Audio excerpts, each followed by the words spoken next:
परम पूजनीय श्री गुरुदेव इस पूरे ब्रह्मांड में अदृश्य रूप से वास करने वाली श्री गुरुदेव की अभूतपूर्व शक्ति, मानवता के महान पुजारी, युग प्रवर्तक, क्रांति नायक, ब्रह्मलिंग वंदनीय राष्ट्रसंत श्री तुकडोजी महाराज,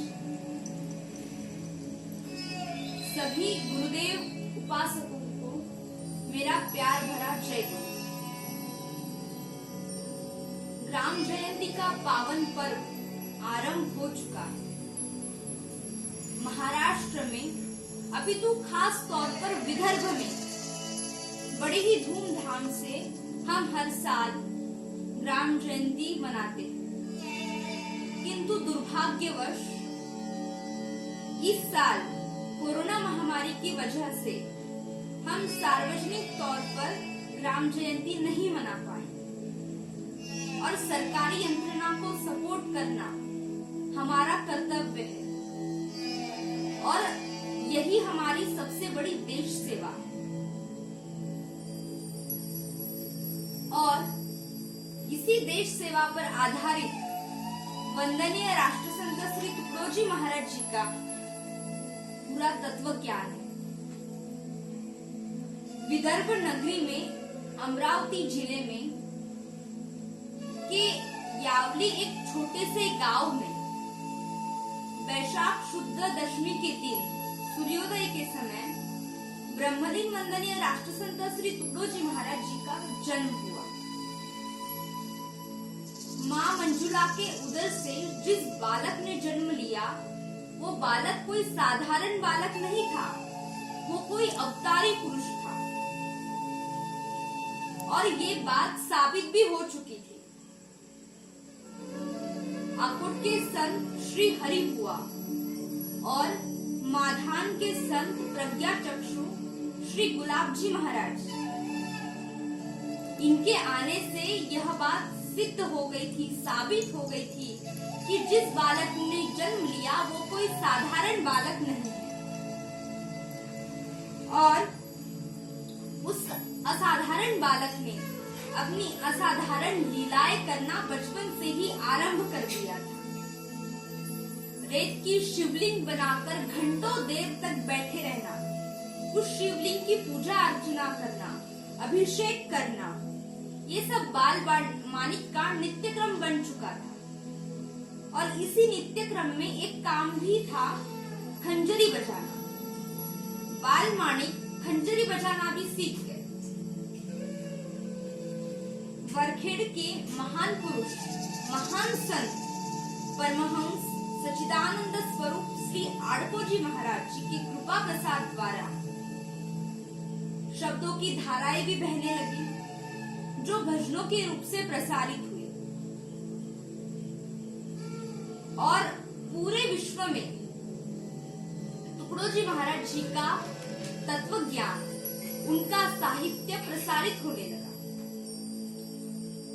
तुकडोजी महाराज जी की दिव्य रचना से भरा हुआ 4673 पंक्तियों का मानव जीवन के सर्वांगीण विकास एवं उत्थान के लिए अलग अलग पहलुओं से सजाया हुआ 41 अध्यायों की ग्राम गीता का अमृत कुंभ अमृतवत मानव समाज के लिए संजीवनी के रूप में सृजन किया। इस धर्म ग्रंथ में, इस ग्रंथ में सभी महापुरुषों का, सभी संतों का, सभी वेदों का, शास्त्रों का सारभूत तत्व इस ग्रंथ में महाराज जी ने पिरोया। नीति शास्त्र, धर्मशास्त्र, अर्थशास्त्र, सभी का सखोल चिंतन इस ग्रंथ में दिव्य पुरुष वंदनीय राष्ट्रसंत श्री तुकडोजी महाराज जी ने किया है। यह एक ऐसा अनमोल ग्रंथ है जिसे महाराज जी ने आज की विकराल परिस्थिति को देख करके पहले ही प्रदान कर दिया। सभी धर्मों का, सभी धर्मों, पंथ, संप्रदाय का चिंतन करने के लिए पहले ही वंदनीय महाराज जी ने ये ग्रंथ प्रदान किए। किसी एक महानुभाव ने वंदनीय महाराज जी से एक प्रश्न पूछा कि आप अपने पूजन के लिए किस देवता को चुनना चाहते हैं? आपने अपने पूजन के लिए किस देवता का चुनाव किया है? तो बड़े ही मार्मिकता से एवं तार्किकता से पूछे गए प्रश्न का उत्तर दिव्य पुरुष वंदनीय महाराज जी ने देते हुए कहा, बड़े ही भाव भरे शब्दों में देते हुए कहा कि मैं मेरे पूजन के लिए ग्राम देवता का चुनाव करता हूँ।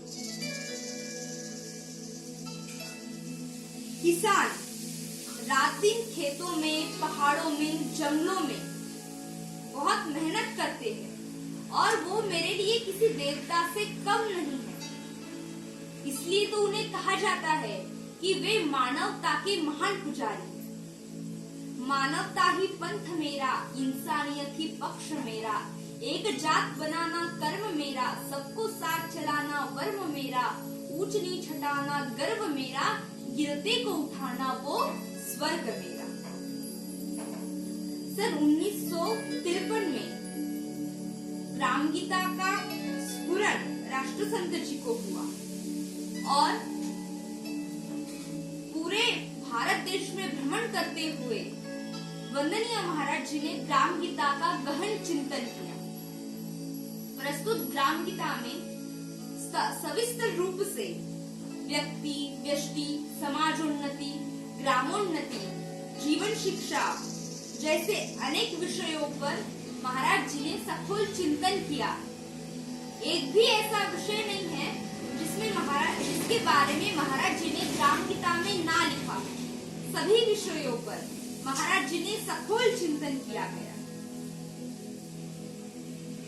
ग्राम गीता की रचना का सहज बोध एवं चिंतन की अतः प्रेरणा वंदनीय महाराज जी को भारतवर्ष में बसे हुए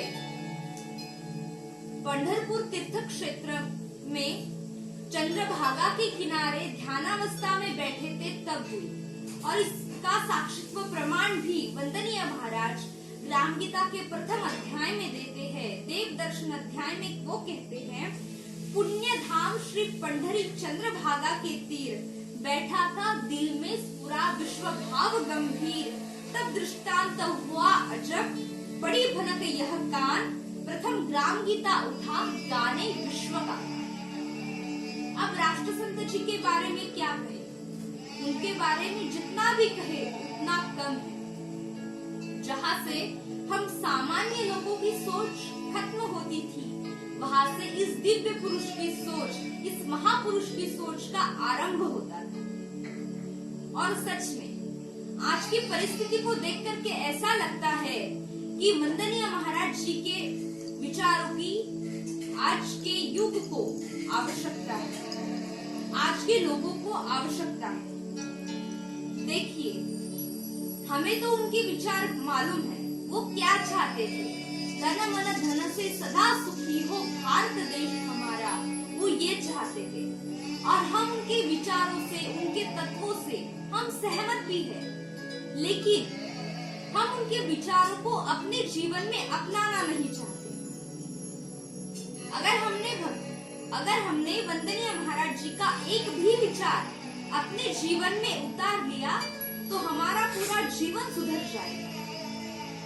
आइए हम सभी गुरुदेव उपासक घर में ही रहकर लॉकडाउन का उल्लंघन ना करते हुए ग्राम जयंती हम घर पर ही मनाएंगे।